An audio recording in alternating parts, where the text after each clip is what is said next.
quorum. Great. We have quorum, so I'm going to go ahead and call the Friday, May 23rd, 2025 Budget and Finance Committee meeting to order. And we have Peter, Councilmember Gabi, has not gotten online yet, so we do have quorum, so we will go ahead and start. So with that, we want to approve the minutes of the Budget and Finance Committee meeting for April 25th. Do I hear a motion? So moved. So moved. Oh, I'll second. Okay, it's been moved by Councilmember Rothhauser, second by Councilmember Swarthout. All those in favor signify by saying aye.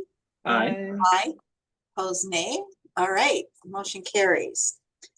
So we are now going to have the monthly financial update. Nissa, are you doing that? Is Troy here? I do not see Troy yet, so we're going to wait. Timing in here pretty soon. All right. We'll wait for Troy and then we will start that. Thank you. So we're on pause for a moment. And I did mention that Lisa had an appointment and she will not be attending this evening. There's Troy. For a minute. Hello, everybody. Welcome, Troy. We've already started the meeting, so we have the monthly financial update. So if you're ready, we can go ahead and start. I am ready, and I apologize for my tardiness. I was trying to practice my presentation before the meeting started, and I looked at the clock and went, "Oh no!" Oops, it's not 12. You owe us 10 push-ups, Troy. Just saying. I might be able to do 10. I hope you don't ask me to do more than that, though. Okay, I'm going to share my screen here, and hopefully I'll get the right presentation because I have two today. And okay, this should be the one. Okay, can you see that okay? Yes. Yeah, we're still, you're still, there you go. Okay, Yep. good deal. All right, jump right in here. So today this is gonna be just a little bit different than the last few. I think you still have your notes on this side. Oh, do I?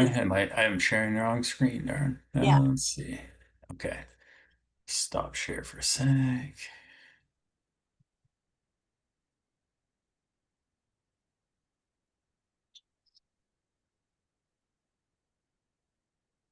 Okay.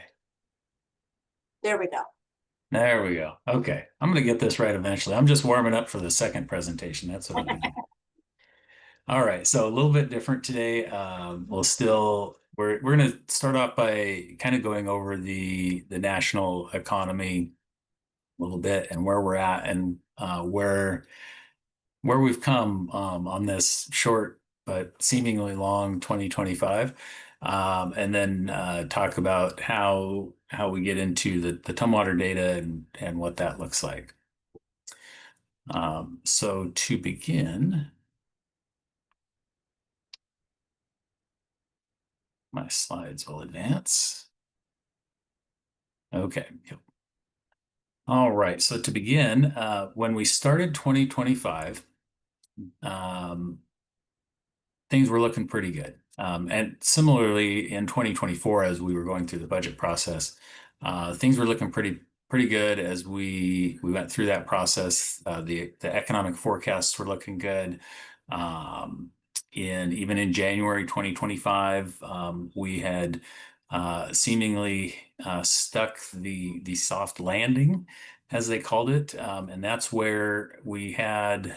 You'll recall back in 2022, 2023, when we had really high inflation, the Federal Reserve stepped in, and to try to tame that inflation, they raised short-term interest rates with the intent of cooling off the economy to bring inflation down, but while also not going overboard and causing a recession.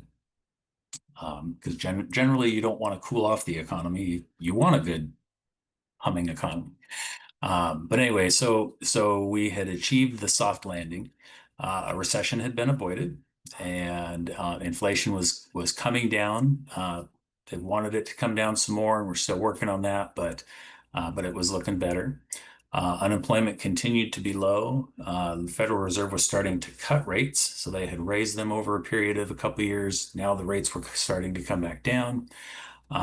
Continued strong economic growth was predicted, and Wall Street was very excited about the new administration. Fast forward a whole 3 months to April 2nd, when tariffs were announced.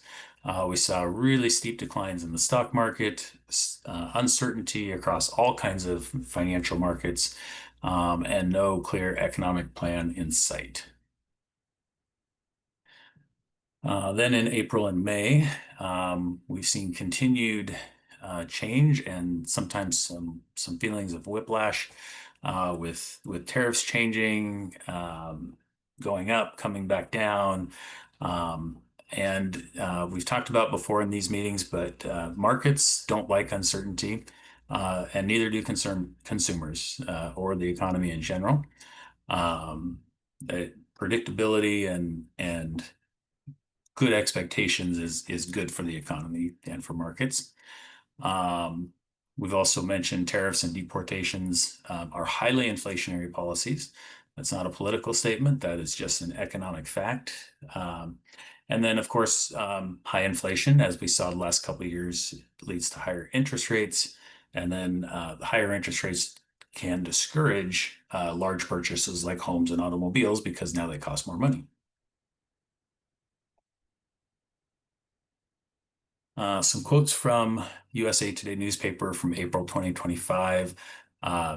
Just talk a little bit about, like that first one there talks about how the economy was projected to grow by 1.7%, and now that a month earlier, and now that was down to 0.8%.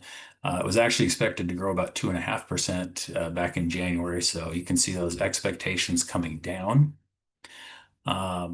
The middle one, a survey of economists now predict about a 50% chance of recession.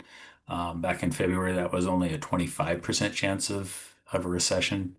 And then that last one is a quote from an economist basically saying that tariffs are the cause of what's going on with the economy right now. Just briefly, wanted to talk about why clear policies are so important. As we mentioned, the economy and consumers and markets like certainty, like to know what kind of environment we're operating in. And if you think about that, it's just kind of common sense. You know, if someone's thinking about opening a new business, you want to know what that environment's going to be, what it's going to look like, so that you can make a good, well-informed decision based on that information. That would apply to opening a new business, expanding a current business, or even if someone was thinking of closing down a business. They might make a different decision based on what the information out there is. Today, we are in a period of continued uncertainty. Tariffs continue to change. The tariffs with China is a really big deal, but that's not over yet. That was just a pause, a 90-day pause, which was probably a good thing, but it means there's more work to do also. I saw an article yesterday that the supply chain shortage is imminent. Ports have been less busy. People, because of the tariffs, are bringing in less products to sell, and that is going to hit us. But what we don't know is how bad it will hit us and how long and how much the prices are going to go up and if they're going to go up. And so, again, still just a lot of uncertainty there. I've also read that some companies are trying to stop using the word tariff because they don't want to make the current administration mad. So they're using words instead like sourcing costs and input costs and supply chain costs. It's the same thing. It's tariffs, it's a tax, it's going to cost people more money, assuming it goes forward as proposed. Kind of a side note, during times like this, We saw during uh, the COVID pandemic, where, of course, inflation went up and everything, and companies would blame everything on supply chain and inflation. But then you would also hear about Wall Street corporations reporting record profits. Um, so this might be just a tiny bit editorial, but when companies are making record profits, it's more than just they're passing on an increased cost. They're um, being greedy and raising prices on the consumer more than they need to. So we can possibly expect more of that as well. Some economic risks. If you've watched the news, you've heard of the big bill that just passed the House and is going to the Senate. This is, if passed as currently written, this does have economic risks like cuts to Medicaid, cutting certain benefits may satisfy some politicians, but it will be bad for the economy. The national debt going up as high as $3.3 trillion over the next 10 years. Moody's has already downgraded the U.S. credit rating, which is a really big deal. It's the first time in history. Which also means that foreign investors are finding U.S. debt less attractive and riskier, which means higher rates. And how that will affect us in Tumwater is, as these borrowing rates go up, that will cost us more money for things like our operations and maintenance facility. So we've got some cracks in the economy starting to show. And just a reminder, we have some good news coming up too. It's not complete doom and gloom, but I do want to share what I see as risks for us here in Tumwater. So these are national numbers, but consumer confidence is down, and it's not down just a little bit. It's down about 30%, which is actually a pretty big deal, and I'll show you some graphics of that in a minute. Just a few weeks ago, we found that the first quarter GDP was negative 0.3%. That might not sound like a big number, but it's the first time in 3 years that we've had a negative GDP number. That corresponded with the Tumwater's April sales tax also being the lowest in 3 years. And I'll show you that here in a little bit.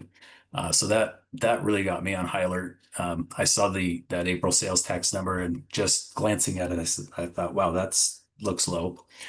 And it was, and we'll give you some more information on that. But those two things together really got my spidey senses going. Unemployment is up a little bit, but it is holding steady, so that's it's hanging in there. And then there's talk of stagflation, which is high inflation and a shrinking economy, and we haven't seen that since the late 1970s.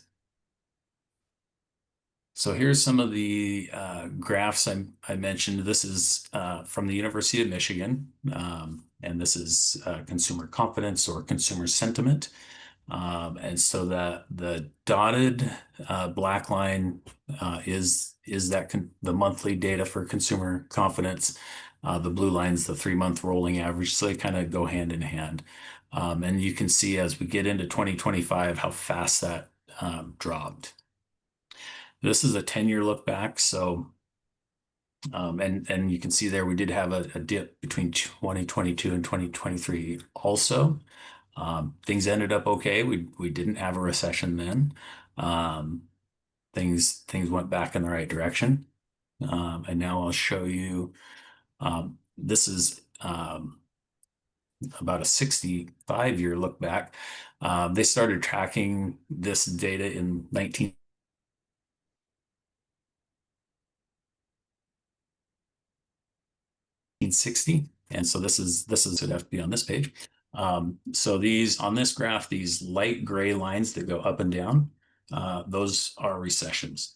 And then the squiggly blue or purple line, that's the consumer confidence numbers. And so you can see generally when there's a recession, that consumer confidence dips and then comes back up, and you can just kind of follow that all along. So now when it dipped in 2022, we did not see a recession in 2022. So right over here. So that was a good thing. It's dipped again. So that'll be kind of a wait and see thing if we do see a recession or not. It's certainly not. It certainly does seem to follow recessions, but you can see some points also like here in probably 2012 and then again in 2022 where it dipped pretty severely, but was not followed by a recession. So we'll keep an eye on that.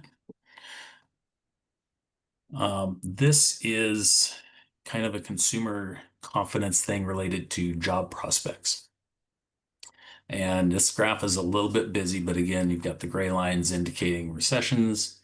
The dotted black line is how people feel about their own personal job prospects over the next 5 years, whether they expect to stay steadily employed or whether they see risks of unemployment for themselves. And then the red line is kind of a similar thing, but it's more of where they see unemployment overall. And so you can see from these consumer surveys, they expect more unemployment going forward. So now we're going to jump over to actual Tumwater data. And so instead of just, for this presentation, instead of just comparing budget to actual, I looked at, so we're just kind of slicing the data a little bit differently here. On a cash basis, we're looking at 2023, 2024, and 2025, month to month. And so, and then this dollar change and percent change, this is comparing 2025 to 2024 on a monthly basis. So we started the year with a small decrease, less than 2% in sales tax collections. But then February and March both came out really strong with a 4% and a 6% increase. And then, as I mentioned, the April number when it came out was pretty low. I looked at that being under 700,000 and just instinctively knew that that didn't look good. And I went back and checked, and that we have to go back 3 years to find another monthly number that was that low. The good news, and again, not all doom and gloom, we're just tracking. For year to date, we are actually still 2.66% up for 2025. So that's a good thing. It is less than we had budgeted for, so we'll continue to keep a close eye on it, but it's not a negative number. It is a positive number. And then for the first quarter of 2025, we're 2.77% up. I did talk to some colleagues recently, and a lot of them are not experiencing positive gains so far in 2025. So we seem to be doing a little better than the people I spoke with. This is the public safety sales tax, and it's also sales tax, of course. This is restricted for the public safety purposes. This is the new Prop 1 money that we're tracking separately. This isn't as great to look at because this tax just started in 2024, so we don't have good comparative data yet. But what I did want to point out is for the first quarter, so down here at the bottom, well, we don't have month-to-month bid comparison data. If we projected the first quarter times 4, that would put us just over $1 million for the year for that particular stream of revenue. The budget for that's only $940,000. So pretty nicely over budget on that one. That doesn't mean sales tax for that particular piece is better than the regular sales tax. I think it's we used for budget purposes the numbers that Thurston County gave us, And so I think their estimate was probably just a little bit lower than what it is, and that's okay. So some positives here. We've got the B&O tax. We did this the same way as with sales tax, where we've got the month-to-month changes. And so B&O taxes started off 2025 really good with a 6% increase in January, 5.7% increase in February, over a 10% increase in March, and about 5.5% in April. May is down quite a bit, but just on that month-to-month basis. But this is only the 23rd. So, we still got things coming in till the end of the month. Total year to date, we're 7.5% over where we were at this time in 2024. So that's coming in quite a bit stronger than the sales tax numbers. So maybe a little bit of a mixed message on our local economy. And then down at the bottom here, this is the first quarter, about 6% higher than the first quarter of 2024. And then we've got property tax. We've been talking about this every month because as we've talked about, we've got the 2 main months of April and November when this tax comes in. And so there's been hardly anything, but it's a great big budget. It did finally come in. So we're now sitting at $4.5 million, which would mean we've collected 45% of our budgeted property tax, and we're 41% of the way through this budget process. Actually, if I was being more accurate with that, we haven't got our May property tax yet from the county, so I probably should have considered that 1 month less of the way through for that reporting, which would be about 35% or so. But anyway, so property tax is looking good, and we finally got our first really big chunk. So that's nice to have.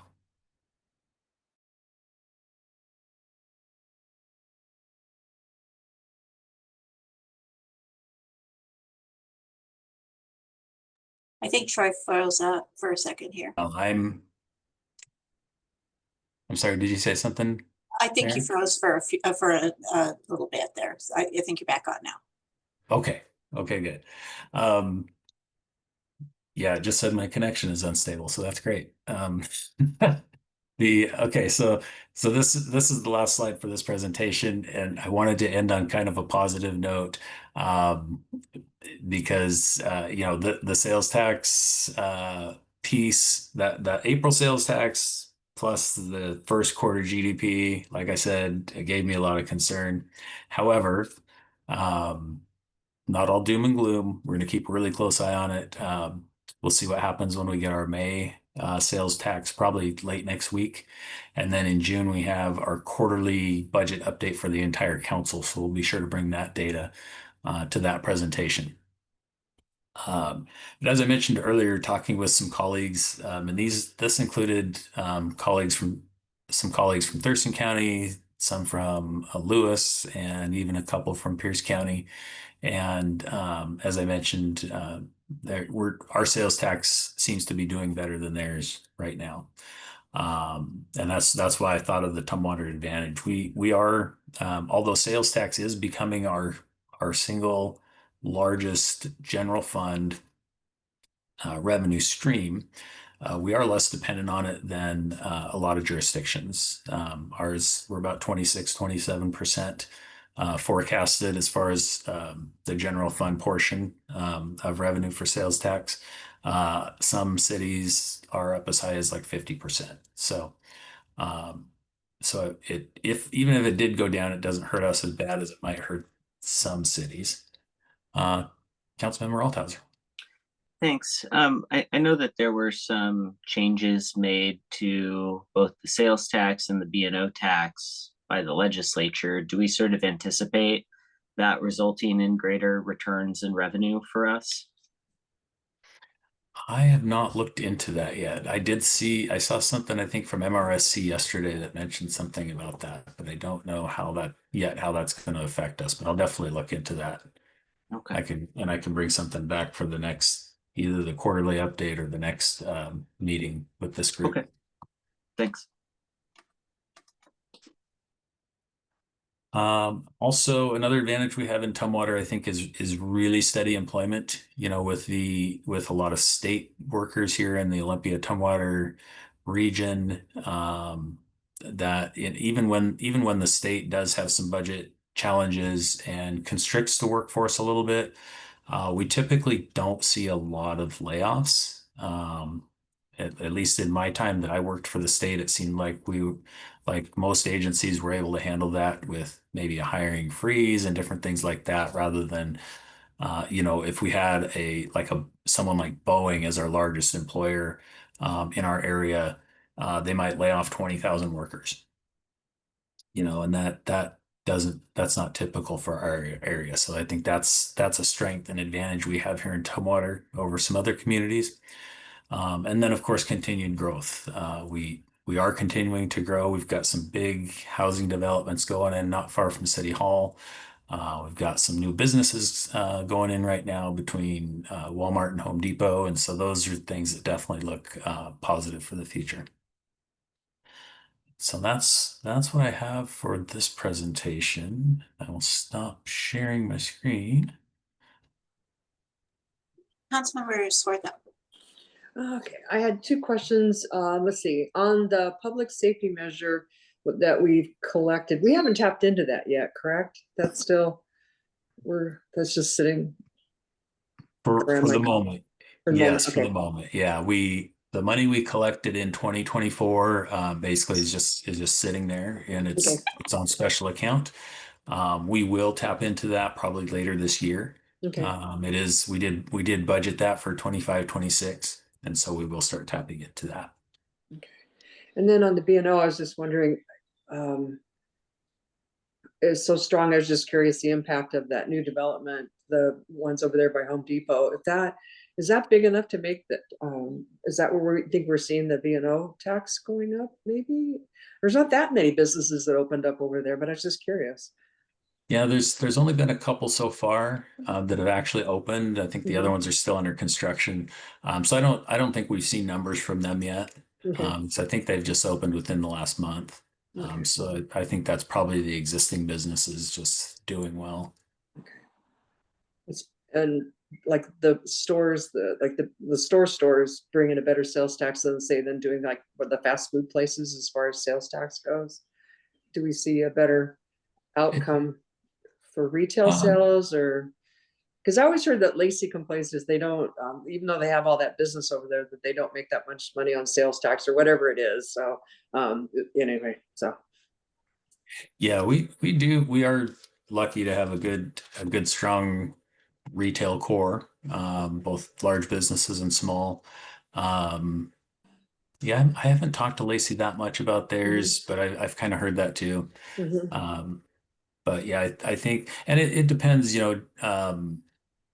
let's say like a grocery store, a lot of the food isn't taxed, and so we don't get as much tax from a grocery store as say a Walmart. Well, even a Walmart would depend, because if they're buying the more durable goods, that's sales tax eligible, where the food section is not, oftentimes. So it just depends. Okay, just curious. Thank you. Any other questions? Oh, Councilmember Gabi. Oh, thank you, Mayor. Troy. So Yes, the sir. national debt that you showed is how I track how long I've lived in America. Back in 1988, it was $1.2 trillion. And somebody added a bunch to that. And Clinton took us to a surplus. And then here come Bush, added a bunch to that. And in 2016, if you're looking at your consumer sentiment graph, looked like it was, what should I say, up in the eaters, and then it came down, and now it's going back up. My I really don't have a question other than to pontificate. What is wrong with us in America? Where do I start? Have at it.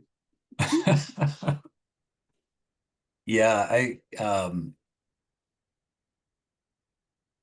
there's a lot wrong with this.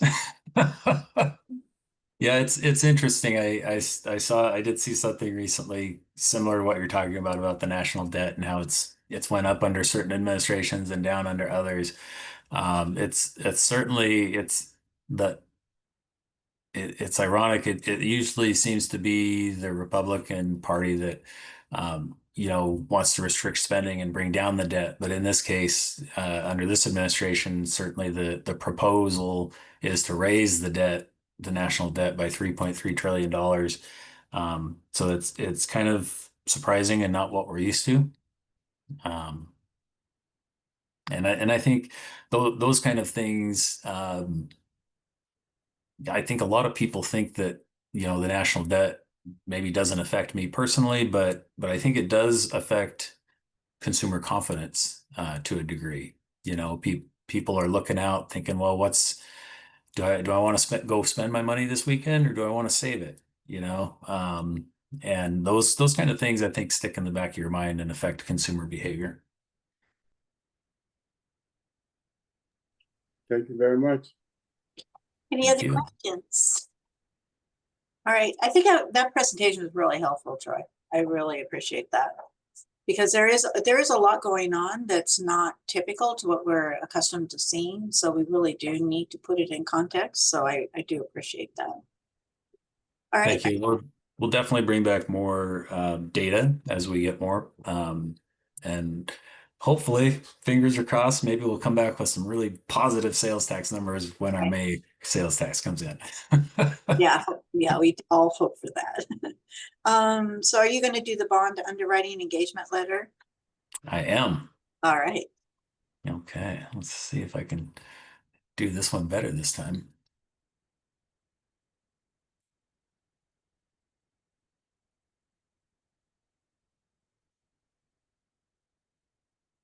Oops.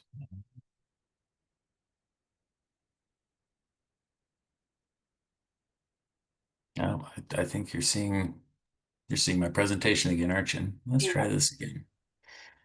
Da-da.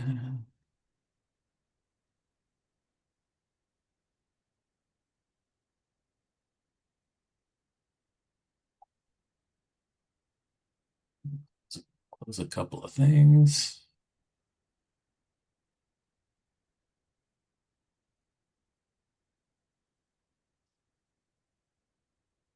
Okay. There we go. All right.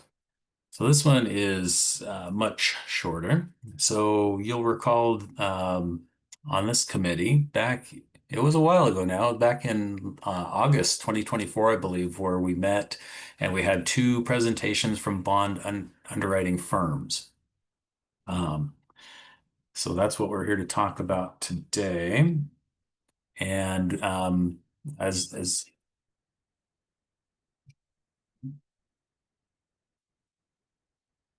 okay, so we have two big capital projects coming up. As you know, an operations and maintenance facility, and then also a big water storage tank. Those are both budgeted for this biennium. I suspect the operations and maintenance facility will come first. In talking to Brandon, we might be looking at starting that around this time next year. And so we just want to continue to move forward with the financing piece of things to make sure that we have that in place and ready to go. And so last year when we met, we talked actually before we even met with the bond underwriting firms. This is a reminder. We talked about debt financing as a way to pay for these large projects, discuss the advantages of that. Some of those being that, for one, it's kind of the matching principle that we talked about, where we're spreading out the cost to coincide with the benefit of the things that we're building. And then also future users that come online will help pay that debt service rather than just the current taxpayers and users. And so last August, we had interviews with two firms. We interviewed, or they came and presented to us.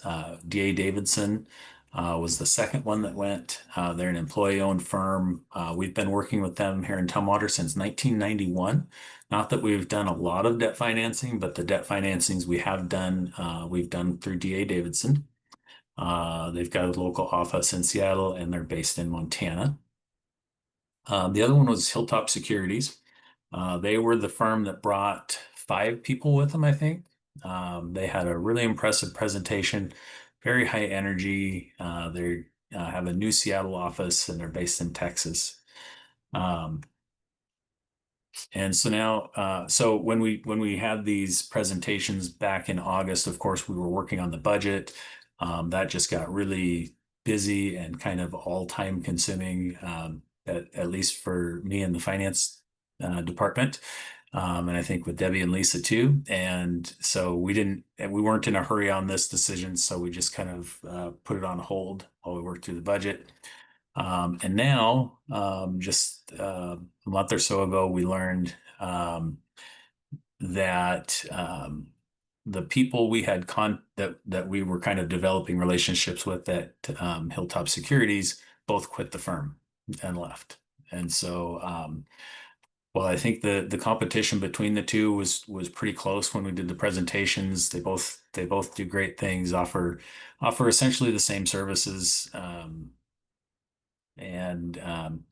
Anyway, with those folks leaving, my recommendation is to go with DA Davidson, who we're familiar with, and we still have that relationship with.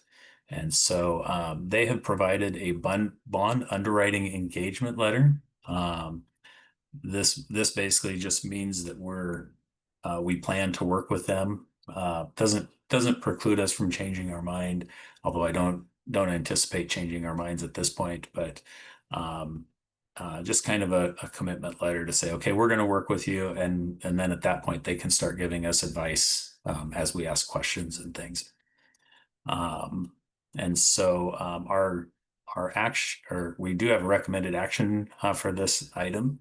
And I'll say that with a caveat. The recommended action is to place this engagement letter on the June 3rd, 2025 City Council consent calendar with the recommended action to approve and authorize the mayor to sign. The caveat with this is if this committee would prefer that we take this to a full council meeting, we can certainly do that. So I'll leave that up to you. All right, any comments? I thought both the firms had good presentations, and I felt confident in both of their abilities to provide us with the service that we're looking for. And it's good that we're able to keep in business with a organization and a firm that has a long-standing commitment and long-standing work history with us. So I think this makes a lot of sense. In terms of whether it's consent or consideration, I think I'd be fine if this was on the consent calendar, because it's really it's kind of a technical thing for working with the firms, or I guess the firm rather. So I don't fully see the need to put it on consideration unless someone wants to pull it, in which case they can, and then it could be on consideration. But unless someone else feels strongly, that would be my preference. Councilmember Gabi? I think I was going to say what Mike just said, so I don't think I don't have anything to add, but I think it would be proper for us to put it on the consent calendar, and so that way it's just basically an MOI. Do you agree with consent? Is that what I'm hearing? Yeah, I think Peter agrees with the consent. Okay. Yes. Yeah, the June 3rd meeting already has like a few things on consideration already. So yeah, and we have public hearing. So it's, yeah. I agree, and I appreciate, because I went back and was looking at the notes from the in my notebook here for the August meeting, so that that they have not that we have experience with them, and that they also have done some local governments as well here, so that we have confidence in them. So, yeah, I would agree with consent. Sounds good. And as a matter of fact, this is the same firm that Lacey uses, and they just got debt financing for their new police facility.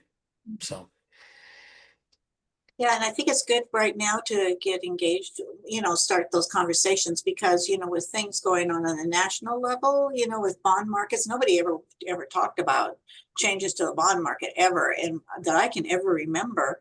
So, it'd be good to have those conversations with someone of when would be a better time to start looking at doing a bond.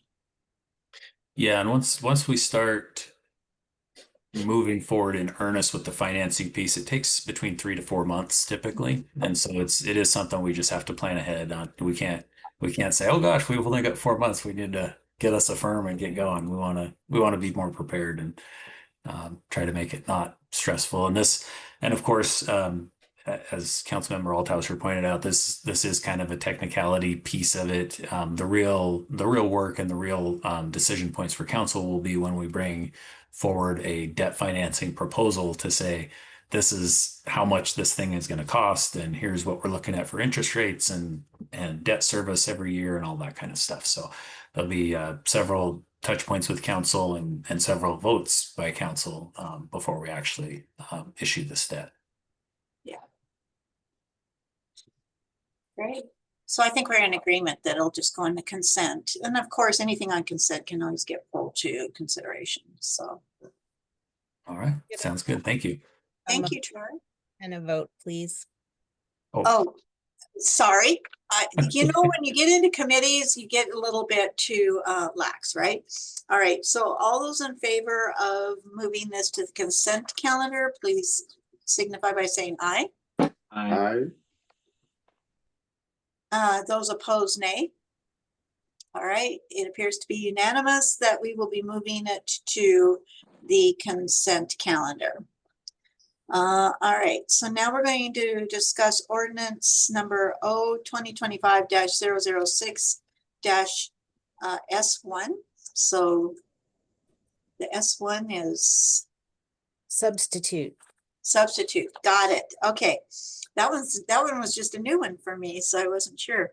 And it is on the execution of contracts and other legal documents. And we had a long discussion on this at one of our previous meetings. So go ahead, Karen. Well, I'm not prepared to give any kind of presentation, but you will see in your packet that there is a substitute ordinance, which is in response to the conversation that you had at your last Budget and Finance Committee meeting. And really, I'm more here to answer any questions that you have or take further direction from you on this document, which is, I believe, before you for the third time.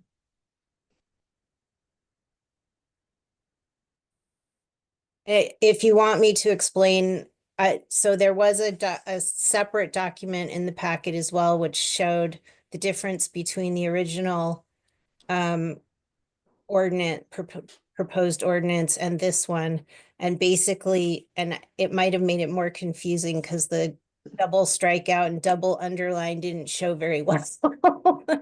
But the difference is that the original draft excluded grants and interlocal agreements that were below $100,000 from having to go to the council. The substitute ordinance does not have that exclusion. So interlocal agreements and grants would still go to the city council for approval no matter what the amount was. But now there's an exception for amendments that don't exceed the original amount by more than 10% and are within an approved budget and are consistent with the underlying intent of the original agreement. So I tried to craft something that was reflective of the conversation from the last committee meeting. And I believe, and then I also did, just to clarify, because of that, I added the word amendment into two other sections, so it was clear that there was an authority for the mayor to sign amendments. But those are the only changes between the original draft and this substitute ordinance. All right, any questions or discussion? So the substitute one, the key takeaway that I hear from Karen is does not exceed 10% of the original agreement, and the intent stays the same. Am I correct? That's correct. All right, thank you. Michael, did you have a question? Yeah, I have a couple questions. For 2.14.020B, we have a changing from conveyance of real property to instruments pertaining to real property, which includes conveyance as well as other things. Does the dollar limit in subsection C of this section also apply to B?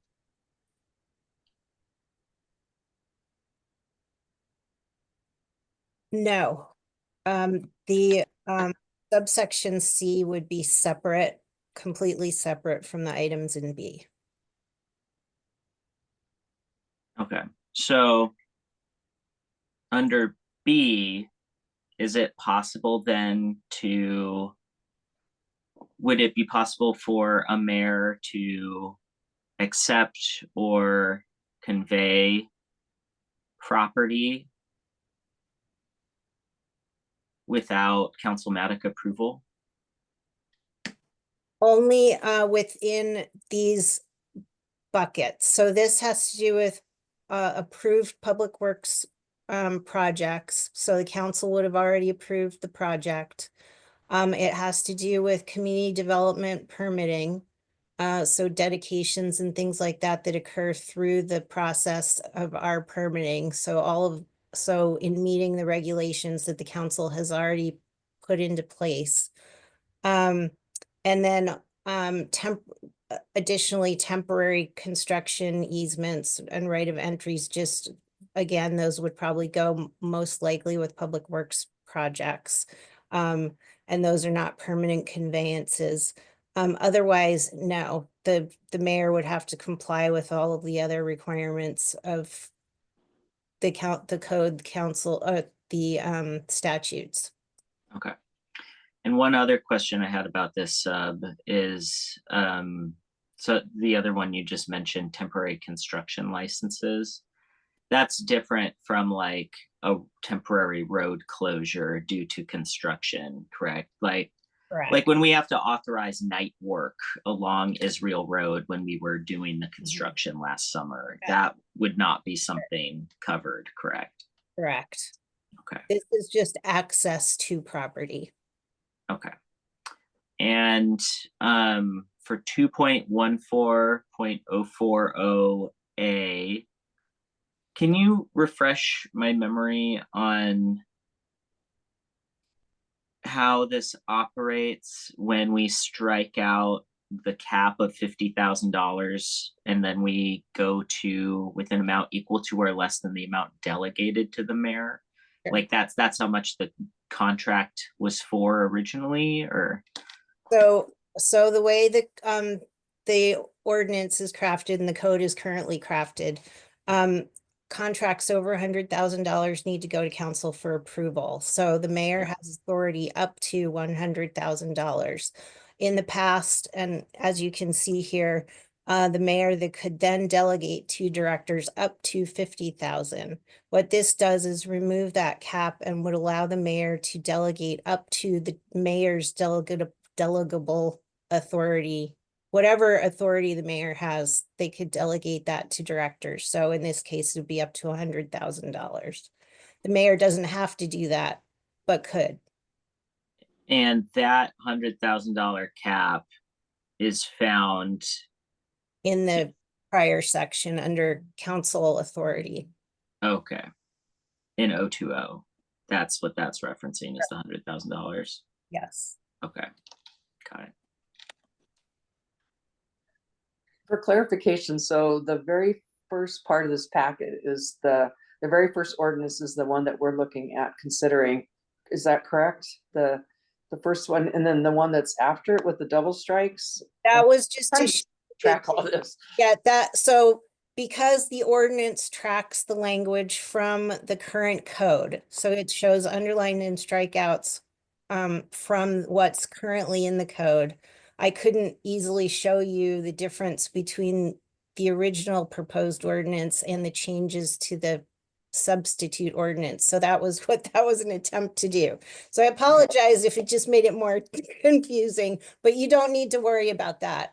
What's being proposed is the substitute ordinance. Okay.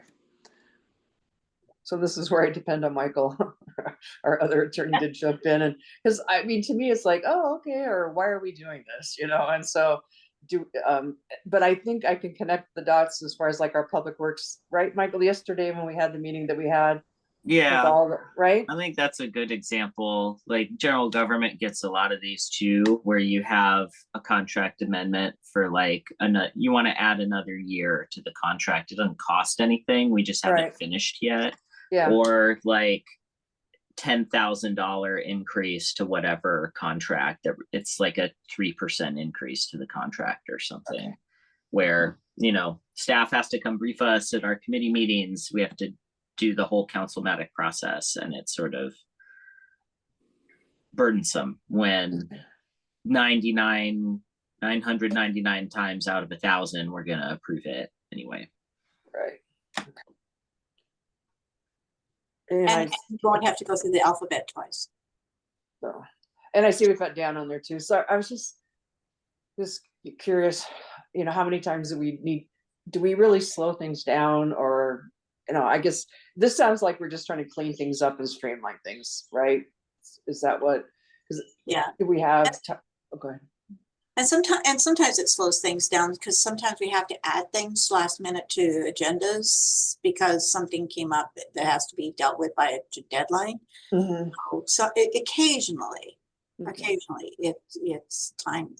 it's a timing thing, but And when we're dealing with state agencies in particular, they often spring things upon us and it needs to be signed by, and it's a really quick turnaround. So this is a request that I frequently get from other directors, that if we could get more flexibility here, it would be helpful. Okay, all right. Okay, because I just don't want to have the optics that we're like limiting what's going to city council. You know, the council's doesn't get a chance to know what's going on or get a chance to act on something. I don't want it to appear like we're, you know, trying to take away things that we are trying to streamline and improve. So just the optics on that, and be sure that we're keeping our council engaged. yeah, I think all the stuff that was taken out of the original one that we were first briefed on would address what you just said.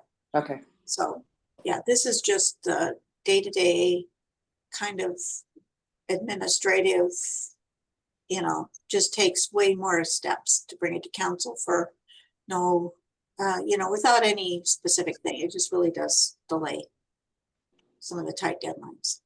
so it sounds like this would, we will be seeing fewer things perhaps coming through public works that have to have go through us too as well, then if it's under the threshold, or if it's within the threshold. Okay, all right. Barely just amendments. Okay, Yeah, got it. just, Okey-doke. yeah, because they're already approved projects, so.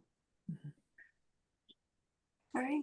Yeah, Okay. I think I had probably the most vocal concerns about the original version. And I think Mhm. this strikes a nice balance between creating some efficiency while still having sort of that transparent process that you touched on, Eileen. Okay, thank you. So do we need to make a motion on this one also Yes. to move forward? The recommended action is to place the ordinance on the June 3rd council consideration calendar with a recommendation to adopt, unless of course you feel comfortable moving it to consent. I think it should probably be on consideration, just because it is a change. And I think other council members will be interested in it too. And we'll probably want an opportunity to sort of weigh in similar ways that we have here. So with that, I will make the motion though, as presented for the consideration calendar. Do I have Okay, a second? I'll Okay. second. Oh, I heard it got it. Okay, I wasn't sure. I was listening for Peter. Yeah. All right, then moved and seconded, moved by Councilmember Althauser, second by Councilmember Gabi. Any further discussion? All right, with that, I'll call for the vote. All those in favor signify by saying aye. Aye. Aye. Opposed, nay. All right, so we will be placed on the consideration calendar. Thank you. All right, yay, we got through our agenda in less than an hour. This is Wow. amazing. So I don't believe we have any additional items. So with that, we are adjourned, everyone, and enjoy your holiday weekend. thank you, bye. See you Tuesday.